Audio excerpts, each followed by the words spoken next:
ফলত পুরো বাংলাদেশ যখন একটা জায়গায় ঐক্যমত হয়েছে, ঐক্যবদ্ধ হয়েছে যে বাংলাদেশে আমরা একটা সংস্কার চাই, হাসিনা যে ফ্যাসিস্ট রিজিমের বাংলাদেশে প্রতিষ্ঠা করেছিল সে ৭২ সালের সংবিধান থেকে শুরু করে এটার আমরা পতন চাই, আমরা একটা যুদ্ধে অবতীর্ণ হলাম, সেই যুদ্ধে আমরা জয়ী হলাম এবং সেই যুদ্ধের পরে যে আমরা বাংলাদেশটা কিভাবে চালাবো সেটার জন্য সবাই একসাথে বসলাম।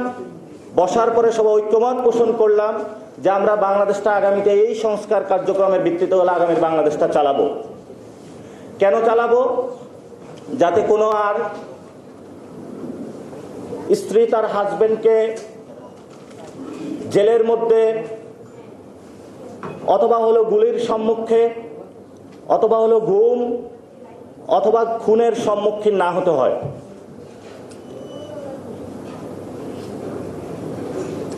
সদ্য ভূমিষ্ঠ সন্তানের কোনো বাবা যাতে এই ফ্যাসিস্ট রিজিমের ভবিষ্যতে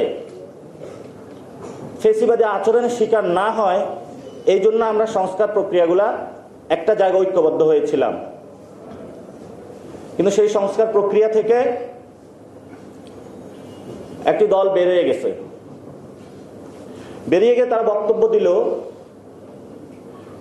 যে জুলাই সনদ জনগণ বুঝে না, গণভোট জনগণ বুঝে না। তো যদি জনগণ যদি না বুঝে, স্কুল কলেজের বাচ্চারা যদি সংস্কার না বুঝে, তাহলে পুরো ঢাকা থেকে পুরো বাংলাদেশের যে দেওয়ালগুলো রয়েছিল এই দেওয়ালগুলো আঁকলো কারা?